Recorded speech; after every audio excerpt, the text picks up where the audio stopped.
傳聞喺恒灘有一味號稱順德海膽嘅蝦辣王，一隻蝦辣王就頂3隻普通蝦辣，而且佢啲鮮味啊，乜蟹都要借味啊！你諗下，一隻蝦辣咁多高，你哋俾祖宗18度喺晒度啊！58蚊咁大個，你見過未？嗱，呢個真係通啲味道啊！真係好細個就食過，而家真係順德必食。今餐又係大家中意睇嘅老豆飯湯系列啦，尋味一間喺魚塘邊好唔起眼嘅小店，我哋去一日啦，打晒風啊，都坐滿晒順德公，因為全部都係為咗你啲。呢個蝦辣王啊，食過未？順德啲靚蝦辣俾你攞晒咯，差唔多係啊，第一靚啲係俾我哋高挑噶啦。你講啲膏咧已經係夠晒膏，啊啲蟹咧夠晒肉噶啦。呢個季節嘅蝦辣會話俾大家知咩叫破鮮皇后，有冇咁好食啊？冇食噶，你就包你啊！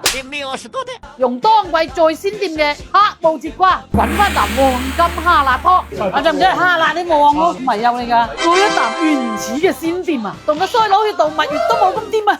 哇，佢啖嘅湯真係神仙湯啊！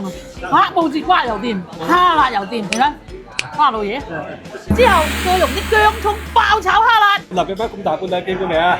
哇，真係未見過啊！我見可能有咁大盤，但係肯定白聲。因為夠晒鑊氣，所以啲汁啊係包滿晒隻蝦辣噶。食佢就要沖腳趾尾，再啜到蝦辣膏，再啜到花老爺，唔係，係再成隻擺落肚。唔同啲細蝦辣冇乜肉食，大蝦辣啲肉啊又爽又清甜噶。但係講到食蝦辣最正嘅做法，從90年代到依家都係得個答案，就係避風塘炸到酥脆嘅蝦辣，一咬就化，鮮味爆炸。食你啲啦，如果冇你啲啊真係，哇！屌啖先先，我去炸㗎，唔肯壓噶，真係炸到通透啊！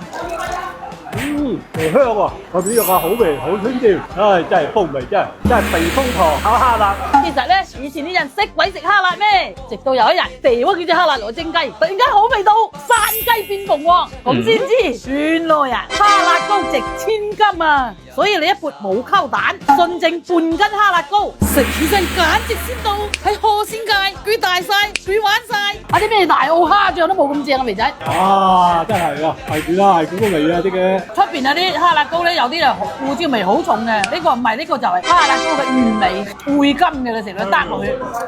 花老爺嘅招牌又好閪煩，即係河蝦飯。咁我個招牌咯喎，就係閪佬膏飯，即係蝦辣膏飯。多謝老婆。食到最後咧，介紹多幾味大城市食唔到嘅真正順德味俾大家。樣碗豆豉韭菜嘅家鄉炸辣椒，佢嘅炸衣好特別，好似蛋卷咁嘅。聽講啊，擺4個鐘都係脆噶。咁呢啲手工預備嗰魚麵就真係用一條條魚骨肉，再打到起膠先會咁爽。仲有一味好耐冇見嘅欖角骨，甜甜濕濕，呢啲骨就係我哋細個中意食嘅味道啦。食去買單，即係唔係話啲大酒店唔好啊？喺大酒店係真係食唔到呢啲咁嘅弄家嘢，想食一定要趁早，冇得訂位。做生意做到咁樣我都覺得好咩啦，人哋一啲都接受訂位嘅，但係佢話冇得訂位，早到做得。千金難買蝦辣膏，千金難買蝦辣宴啊！食飽啦，走啦！